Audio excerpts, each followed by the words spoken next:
dari kelompok 3. Saya Inta Lestari. Saya Desya Putri Amelia. Saya Muhammad Seni Nurjasa. Bukan. Saya Nurma Syarida. Kami akan menjelaskan tentang gangguan belajar spesifik dan motor ini. Gangguan spesifik adalah gangguan kesulitan belajar pada anak. Biasanya masalah ini memiliki banyak sebutan lain, seperti learning disorder, slow disorder, dan learning disability. Anak yang mengalami kesulitan belajar umumnya adalah anak-anak yang memiliki kecerdasan tergolong rata-rata atau bahkan superior. Namun, mereka mengalami hambatan atau gangguan dalam memproses informasi sehingga pencapaian akademisinya tidak sesuai dengan potensi yang dimilikinya. Tidak ada ciri-ciri fisik yang berbeda dari anak dengan gangguan belajar spesifik. Namun biasanya anak cenderung mengalami gangguan ketika membaca, menulis, dan lain sebagainya. Ada beberapa jenis kesulitan belajar. Di antaranya yang pertama kesulitan membaca atau disleksia.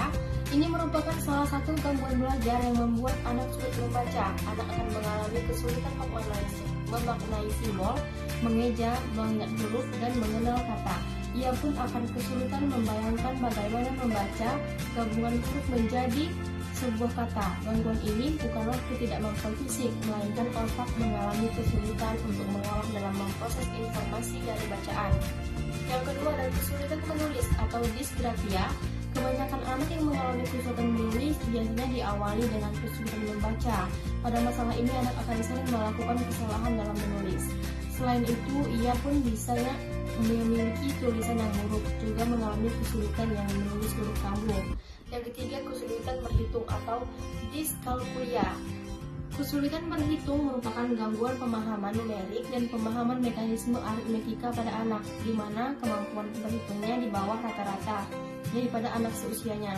Pada umumnya, ia akan kesulitan mengoperasikan simbol, memahami soal cerita, juga kurang bisa memahami tahapan-tahapan dalam menyelesaikan suatu soal. Yang terakhir ada kesulitan belajar nonverbal. Pada jenis ini, anak akan mengalami kesulitan untuk menangkap hal-hal seputar nonverbal, seperti tanda sosial dan aturan sosial. Anak dengan gangguan ini biasanya tidak bisa menerjemahkan konteks bahasa tubuh dan juga mengerti bahasa atau ekspresi wajah orang lain. Gejala dari gangguan belajar spesifik ini, yang pertama ada gangguan bicara dan bahasa, sulit mengucapkan kata-kata dan memahami kalimat. Yang kedua mengalami masalah dalam belajar huruf, angka, warna, bentuk, dan lain.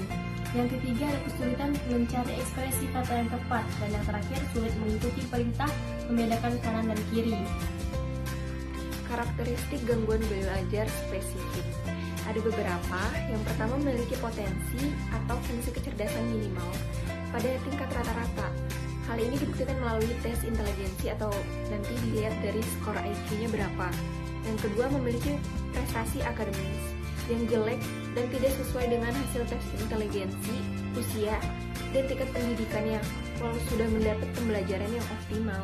Dan yang terakhir mengalami kesulitan dalam proses informasi, seperti membedakan bentuk yang mirip, menirukan, gerakan, membedakan kanan dan kiri, serta berbagai kesulitan lainnya.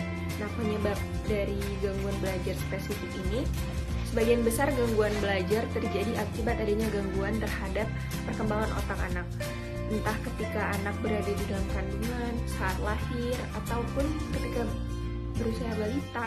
Beberapa hal yang dapat menyebabkan seorang anak ini mengalami gangguan perkembangan otak. Yang pertama, ibu mengalami komplikasi saat masa kehamilan.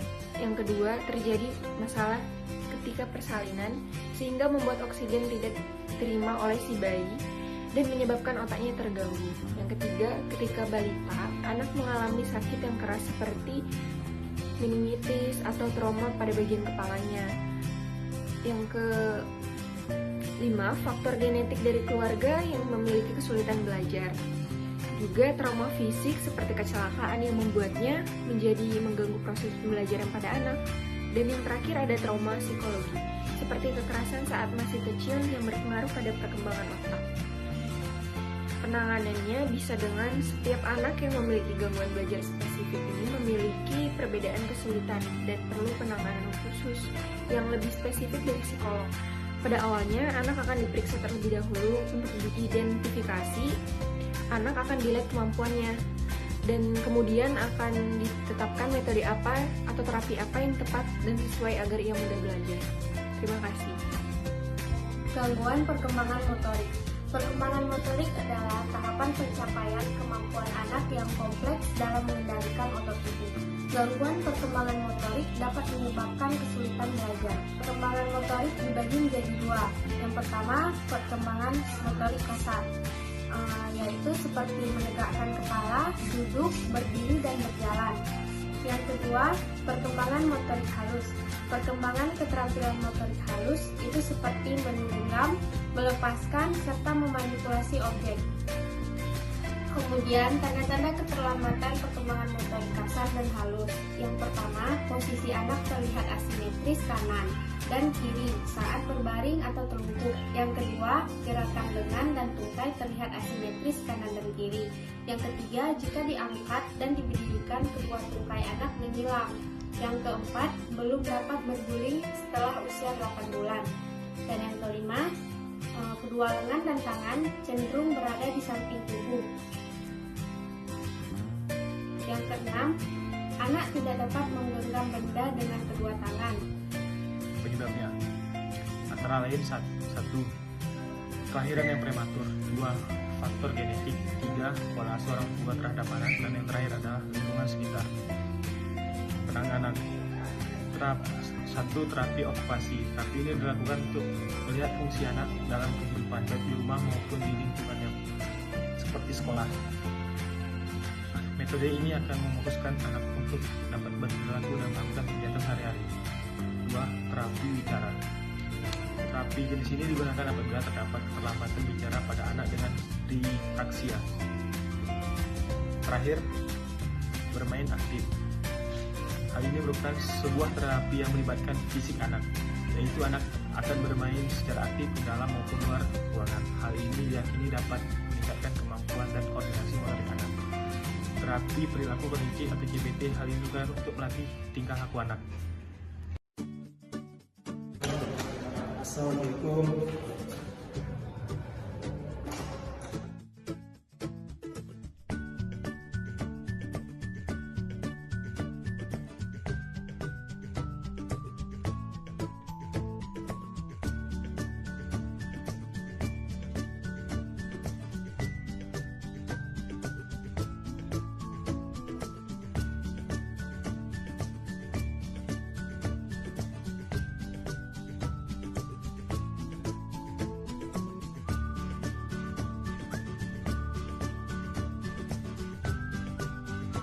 Jawab yang pertama, ibu.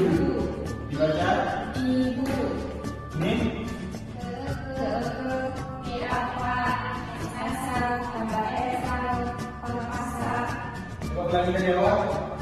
Ibu pasar. Bisa ulang kepalanya ya? Atau bisa ada masalah? Kira atau semuanya?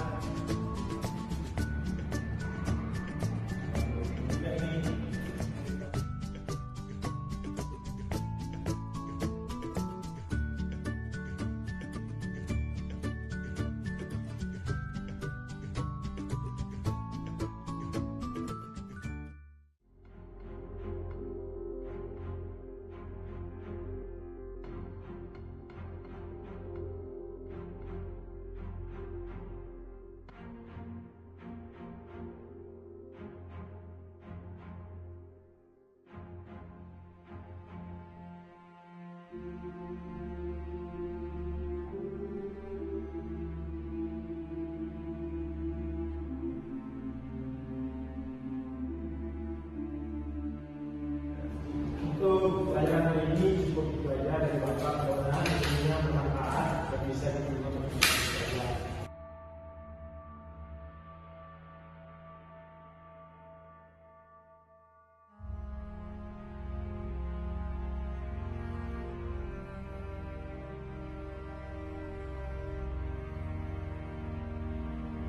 Untuk Malaysia, Bapak mau ngomong Malaysia ini ada masalah apa?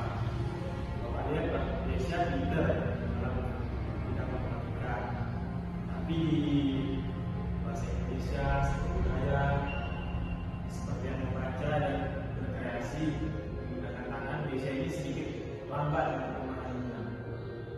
Bapak mau tahu jawaban Desya, kenapa Desya bisa seperti itu? Kenapa Desya?